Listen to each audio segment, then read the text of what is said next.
Noticias independientes, el clamor del ciudadano. Síganos para más contenidos. En la edición del día de hoy estaremos desarrollando noticias importantes del acontecer cubano. No se lo pierdan, compartan y denle like. El gobierno panameño aseguró que tomará medidas contundentes para frenar la migración por Tapón del Darién, alegando falta de cooperación internacional para abordar el fenómeno migratorio en su frontera con Colombia. Veamos parte de la nota. La migración por el Tapón del Darién alcanza cifras históricas. El número de migrantes que cruzan la selva del Tapón del Darién entre Colombia y Panamá con el propósito de llegar a los Estados Unidos superó un nivel récord. Según cifras oficiales del gobierno panameño, en lo que va del año, han atendido a más de 300.000 migrantes que cruzan esta frontera natural colombo-panameña. El flujo de migrantes está diariamente de 2.500 personas a 3.000 personas. Ya llevamos a la fecha de hoy 307.000 personas que han transitado por el Darién. Y como lo dije, es un problema de seguridad nacional. Por esto, desde Ciudad de Panamá evalúan el posible cierre de la frontera con Colombia por el Tapón del Darién, mientras el gobierno del país centroamericano implementa un paquete de nuevas medidas ante la llegada desbordada de migrantes. Panamá ha tomado la decisión de transformar este problema humanitario a un problema de seguridad nacional, por los efectos que nos está dejando esta migración. La mayoría de migrantes que continúan atravesando esta selva, considerada la más peligrosa del mundo, siguen siendo ciudadanos venezolanos. Sin embargo, las autoridades migratorias han alertado preocupados del notable incremento de la cifra de menores de edad. De los más de 300.000 que han cruzado el Darién en lo que va del año, 60.000 son niños. 171.043 son ciudadanos venezolanos. Casi 40.000 son ecuatorianos. Casi 35.000 son ciudadanos haitianos. Y ya tenemos un número que va en aumento de ciudadanos de China, porque los traficantes de seres humanos han encontrado en esta nacionalidad una nacionalidad que paga dinero para ser traficada y llegar a su lugar de destino, por lo que también va en aumento. El gobierno de Panamá además denunció que la cooperación internacional no ha sido suficiente. Hay países del sur que no le están prestando la debida responsabilidad a este tema. Y lógicamente Panamá tiene que tomar sus decisiones.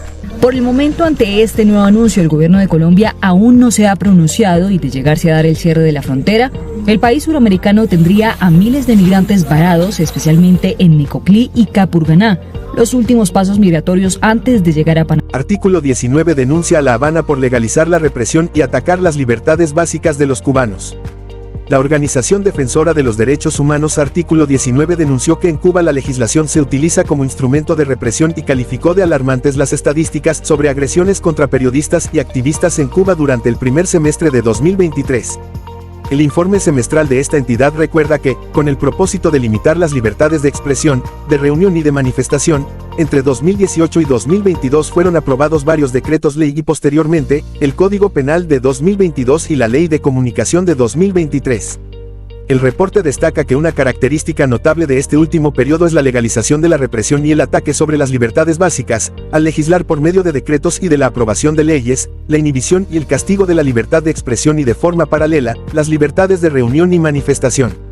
El informe concluye que ha habido un crecimiento exponencial de la represión correspondiente al periodo entre 2018 y el presente, que a su vez ha conducido a la profundización de la violencia de Estado como única respuesta a la conflictividad social, así como a una creciente movilización cívica frente al gobierno de la isla. Artículo 19 dice que las cifras de agresiones son inferiores a las del año anterior, lo cual pudiera producir la impresión de una disminución de la represión y el acoso sobre la libertad de expresión. Sin embargo, precisa que esta disminución debe entenderse a partir de la reducción de activistas y periodistas independientes dentro de la isla, en un contexto de éxodo masivo y recrudecimiento de la represión. El resumen concluye que pese a la intensificación de la represión, el éxodo masivo y la desarticulación de cualquier iniciativa ciudadana, las manifestaciones públicas en Cuba no han cesado. La lucha cívica en Cuba requiere de la solidaridad internacional y de la presión para, de forma incondicional, liberar a los presos políticos y levantar cualquier tipo de sanción que se esté aplicando sobre periodistas y activistas. La ventana de oportunidad es estrecha, como suele suceder en regímenes totalitarios y posttotalitarios, pero es imprescindible aprovechar todas las oportunidades de denunciar, presionar y apoyar directamente a las víctimas de la violencia estatal sean del país que sea, dice artículo 19. Situación de presos políticos en Cuba es sumamente preocupante. El ministro de Asuntos Exteriores de Suecia, Tobias Billström, manifestó preocupación por la situación de los más de 1000 prisioneros políticos cubanos. Mediante una respuesta oficial enviada por el funcionario al parlamentario sueco Markus Wiechel, Billström expresó que la situación de los presos políticos en Cuba es sumamente preocupante. Los informes que están surgiendo de tortura en las cárceles cubanas son alarmantes. Suecia siempre trabaja por los valores democráticos y los derechos humanos. Cuba no es la excepción. Se puede afirmar que la situación en el país, especialmente con respecto a los presos políticos, no ha mejorado.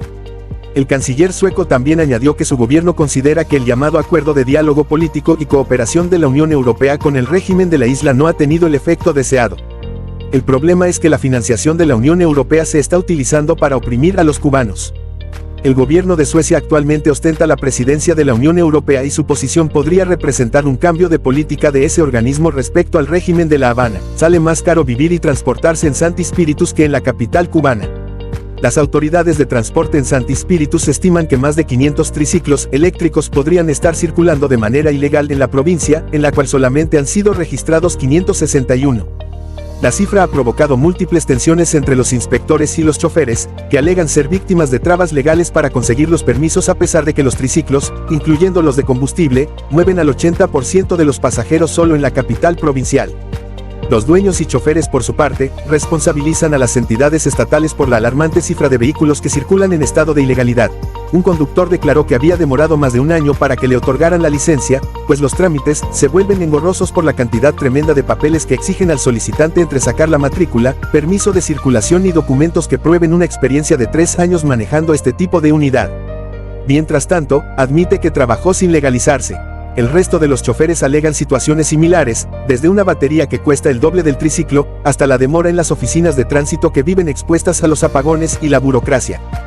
Nos despedimos de una edición más de noticias, no sin antes invitarlos a que se suscriban, compartan y denle like.